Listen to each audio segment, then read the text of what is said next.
The Lord be with you. and with your spirit. A reading from the Holy Gospel according to Luke. Glory to you, O Lord. Jesus said to the crowd, "No one who lights the lamp conceals it with a vessel or set it under the bed. Rather, he places it on the lampstand, so that those who enter may see the light. For there is nothing hidden that will not become visible, and nothing secret that will not be known and come to light. Take care, then, how you hear. To anyone who has more will be given, and from the one who has not, even what he seemed to have will be taken away." Brothers and sisters, the Gospel of the Lord. Praise to you, Lord Jesus Christ. May paraan si Lord sa buhay natin. May plano siya sa buhay natin.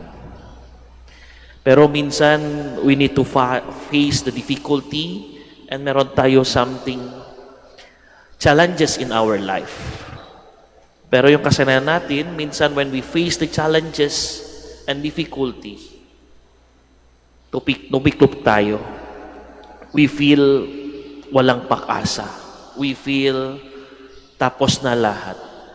But the challenges we face in our life is the learn ground for us to always trust in the Lord.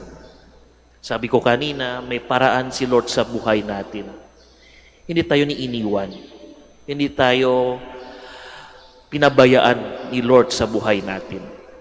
The first reading, the book of Ezra, remind us how the Lord really loved Israelites.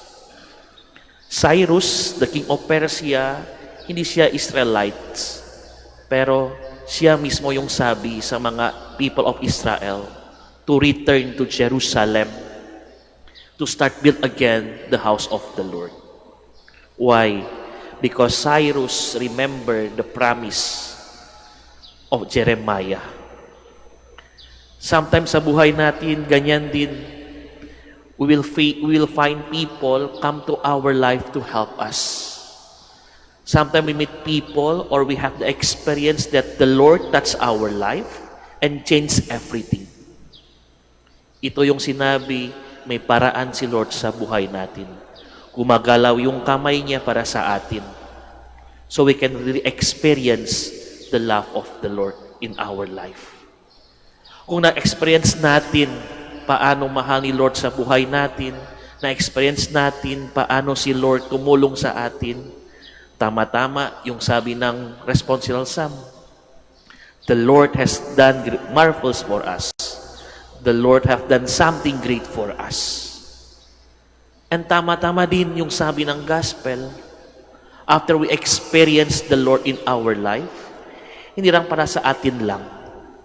When you feel the Lord love you so much, you feel the Lord do something in your life, kailangan natin to share to other. Kailangan natin to tell other people that the Lord do something in our life. Eh kung tayo lang tumiklop, kung tayo lang na secret lang sa atin, how people can also experience the love of the Lord. Your life, our life, is the good example for people to experience the love of the Lord.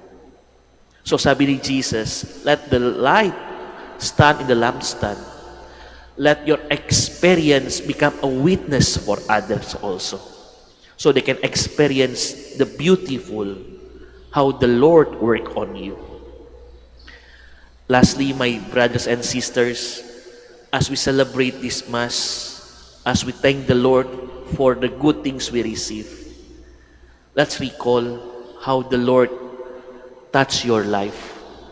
Let's recall how the Lord nandyan pa rin para sa atin. If we feel that, and we share to other people, so the goodness not stop only in you. The goodness of the Lord can spread to other people. We ask the Lord to always guide us. we ask the Lord to always guiding us. Isa lang yung foundation, tiwala. Trust in Him. Always trust in all experience we have. Nandyan pa rin si Lord sa buhay natin. Amen.